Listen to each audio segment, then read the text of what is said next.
Muchos dicen que la escuela no les está enseñando a los chicos a pensar. Yo creo que es mucho peor. Les estamos enseñando a no pensar. Yo soy investigadora en educación y uno de mis pasatiempos es recorrer escuelas y recoger todas las preguntas que aparecen en los pizarrones. Me encantan los pizarrones porque son como una manera de meterme como una espía un ratito a lo que pasa en el aula. Son una gran ventana a lo que está pasando. Yo me dedico a investigar cómo se enseñan las ciencias naturales en las escuelas, desde el jardín de infantes a la universidad, y pensar maneras de mejorar eso. Y en general me encuentro con todas preguntas muy parecidas, todas cortadas por la misma tijera. Les cuento algunas, de paso, vean si se las saben. ¿Qué es una célula? ¿Cuáles son sus partes? Te iban bien, ¿no? ¿Qué es la nutrición? ¿En qué se diferencia de la alimentación? ¿Qué tipos de formas puede tomar la energía? ¿Cuántas capas tiene el planeta Tierra? A ver, con esta los mato. ¿Qué dice la primera ley de Newton? Y esta última, pongo plata, apuesto a que todo el mundo alguna vez la estudió en la escuela y que muy poquitos me la podrían responder hoy. ¿Cuáles son las fases de la mitosis? Horror, ¿no? ¿Qué tienen en común todas estas preguntas? Son preguntas fácticas. Son preguntas que se responden con un dato, con un hecho, con una definición. Son preguntas cuya respuesta busco en un libro, la copio, aunque no la haya entendido del todo, me la olvido mañana, si quiero. ¿Está mal que estén estas preguntas en los pizarrones? Yo no creo que esté mal. De hecho, está bien. Queremos que los chicos salgan de la escuela sabiendo que es una célula, sabiendo que de distintas formas puede adoptar la energía. El problema no es que estas preguntas estén en los pizarrones. El problema es que estas son las únicas preguntas que están en nuestros pizarrones. Les voy a mostrar un ejemplo de mi pizarrón favorito. Miren el extremo ya. Yo les leo, que está chiquito. Dice, con ayuda del libro, además, respondan el siguiente cuestionario. Pregunta A. ¿Las células intervienen en el proceso de crecimiento? ¿Cuál es la respuesta a esa pregunta? Y sí, señor. Pregunta B. ¿Las células se reproducen? Y sí, también, ¿no? Y si vamos a la formación docente, el escenario es bastante parecido. Hace 2 años hicimos una investigación en un instituto de formación de profesores muy prestigioso del norte de Argentina. Y fuimos a ver qué preguntas les hacían en los exámenes finales los profesores a sus alumnos que van a ser a su vez futuros docentes. Las clasificamos y encontramos algo tremendo. El 71% de esas preguntas eran preguntas fácticas. Y de esas, buena parte eran preguntas terminológicas, preguntas que se responden con una palabrita, con un término técnico. Les cuento un ejemplo para que se den una idea de qué se trata. Este es un diálogo entre el profesor que está tomando examen y el alumno que está rindiendo, y el alumno le dijo la palabra donar, pero el profesor quería la palabra transferir. Están hablando de un proceso que se llama transferencia de electrones, algo que, como todos se acuerdan, ocurre en la mitocondria. Y entonces el profesor le dice, no es donar. ¿Cuál es la palabra correcta? Silencio de radio del otro lado. A ver, yo te voy a ayudar. Imagínate que yo estoy en Misiones. Tengo un hijo en Corrientes y necesita plata. ¿Qué hago? Le envío, dice el alumno, como la tengo. Sí, le envío, pero ¿cómo se llama eso en el banco? Miren ya uno como docente que ya no sabe qué más hacer para que te digan la respuesta correcta. Ya con el cuerpo, ¿no? Los tenés que ayudar. Transporto, dice el alumno. No, lo quiere matar, ¿no? No, le transfiero. No es lo mismo donar que transferir. Es muy importante que sepas bien las palabras. Pero lo más interesante de esta investigación es que cuando entrevistamos a estos mismos profesores y les preguntamos cuál era el sentido de lo que querían enseñar, qué querían lograr con sus alumnos, con estos futuros profesores, todos coincidieron en lo mismo. Queremos enseñarles a ser curiosos, queremos enseñarles a entender el mundo, queremos enseñarles a ser críticos. Y sin embargo, aún con las mejores intenciones, nuestras aulas, tanto en la escuela como en la formación docente, están llenas de conocimiento fáctico, de conocimiento inerte. Y esto es grave, no solo porque nos estamos perdiendo la chance de enseñar cosas mucho más importantes, más interesantes.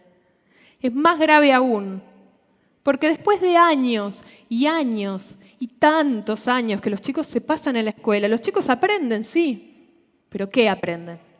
Aprenden que aprender es repetir, incluso sin entender del todo, que aprenden a recitar y aprenden que aprender es una actividad desapasionada, algo que hacemos para otros, no para nosotros mismos. ¿Y entonces qué? ¿Cómo cambiamos esta situación? O tal vez la pregunta sea, ¿por dónde empezar? Obviamente, estamos ante un escenario muy complejo. Tiene muchas causas. Algunas de las causas son sumamente profundas.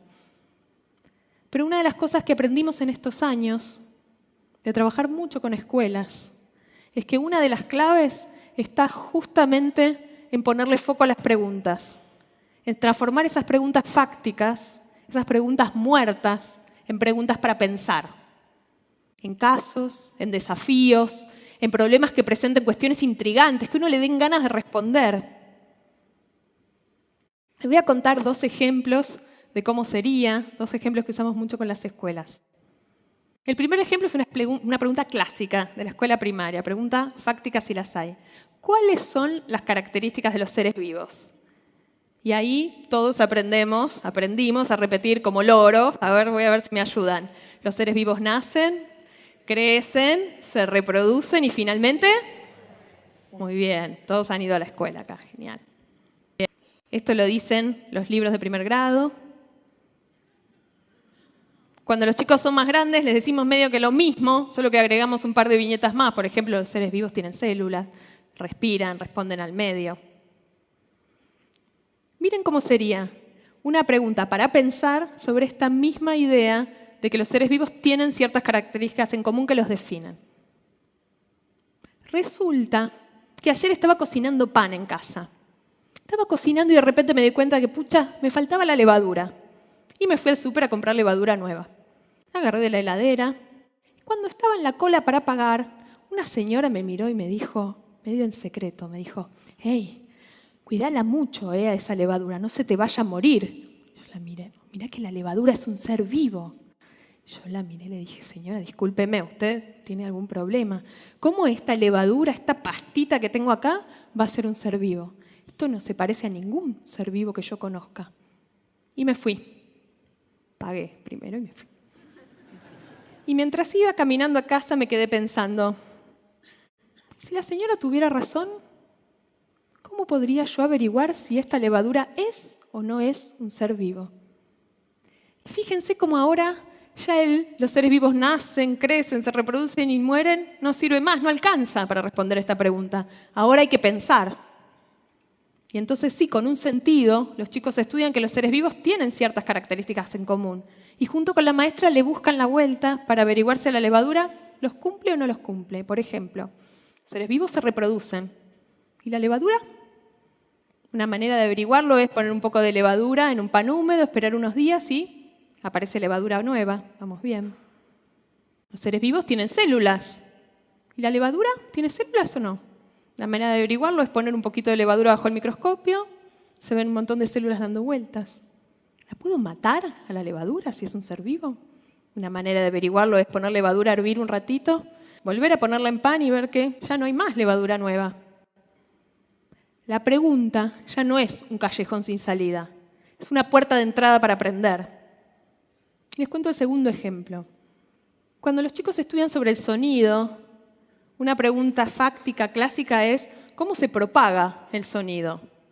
Y los chicos aprenden lo que cuenta este manual de acá, que los sonidos se propagan por un medio, ese medio puede ser líquido, sólido, un gas, ese medio tiene que vibrar. El sonido se propaga en forma de ondas, en distintos medios se propaga a distintas velocidades.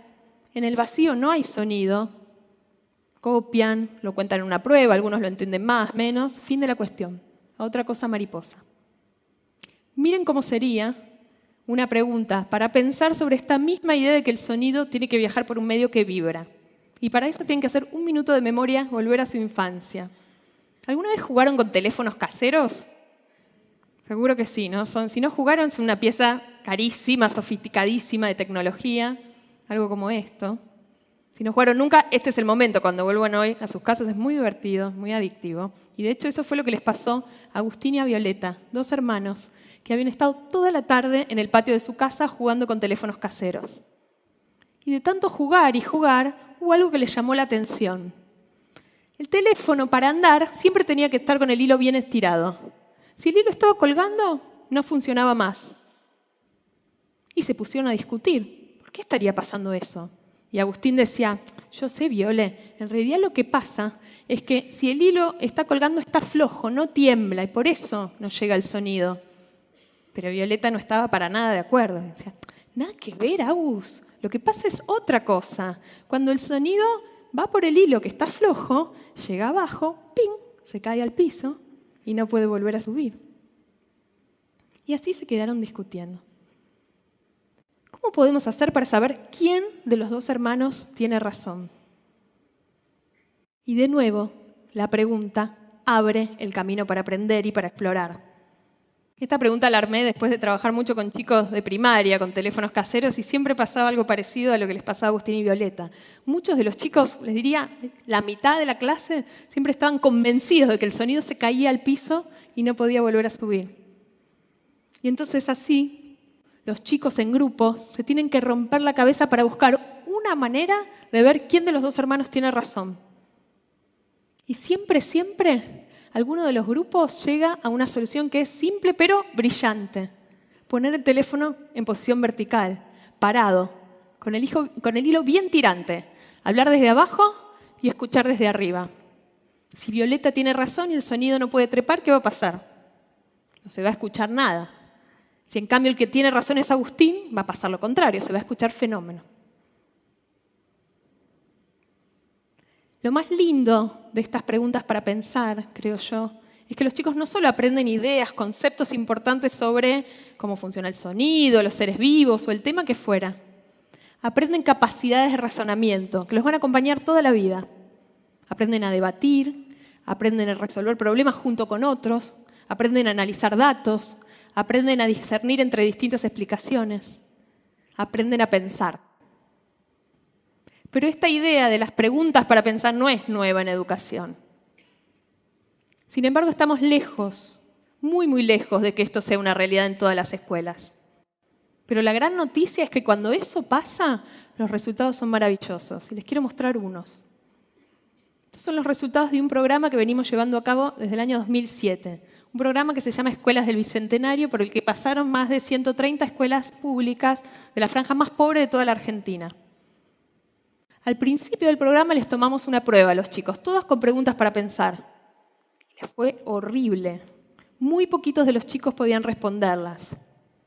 Después de 4 años de trabajar con cada escuela, con los maestros y los directores, reformulando cada uno de los temas de todo el programa con preguntas para pensar, los resultados fueron diametralmente opuestos, maravillosamente mejores. Ahora sí, casi todos los chicos podían responder estas preguntas. Y lo más lindo es que decían que eran re fáciles. No eran nada fáciles, eran re difíciles. Lo que pasa es que habían estado trabajando así con sus maestros todo el año. Por eso cuando yo miro estos datos, siento que tenemos entre manos una gran oportunidad, pero también un gran deber.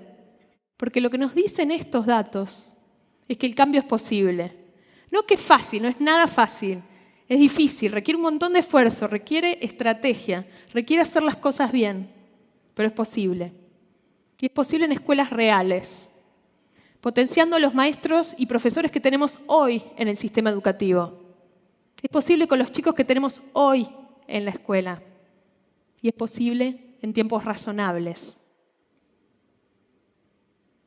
Nuestras escuelas hoy están enseñando a no pensar. Pero tenemos entre manos la chance y también la urgencia, creo yo, de ayudar a los chicos a reconectarse con el sentido y con el disfrute de su aprendizaje. Llenemos las escuelas de preguntas para pensar. Muchas gracias.